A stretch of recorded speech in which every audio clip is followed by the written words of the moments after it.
Rere bara ya njohi ngananie irathie na mbere na kunyita thinga guku bururi-ini yakiriirio ni mutongoria wa bururi President William Ruto mari na munini wake Rigathi Gachagua.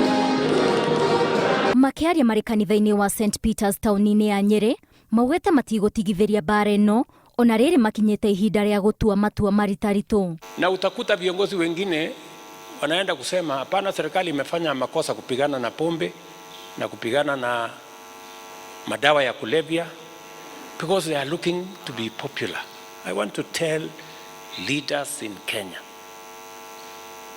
whether we are in church, whether we are in politics, for the firm decision that you have taken as President of the Republic of Kenya, that under your leadership, your government will not allow our children to be killed by drugs and illicit brews.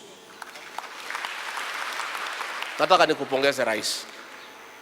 The hallmark of good leadership is the courage to make hard decisions. President William Ruto oho niaugite mamwe ma matua maya megie ukuria wa bururi maya gukorwo matekwendwo ni aingi no mahinda ni meguka muingi ni ukuona maciaro ma matua maya. Lakini niliwaambia we must make the right decisions.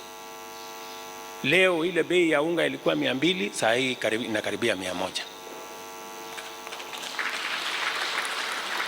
Dola ilikuwa imefika 160, saa hii iko hapa 120 something. Na bado mafuta ndio ile ilikuwa pale, mumeona hata leo imeanguka na shilingi 10 just today.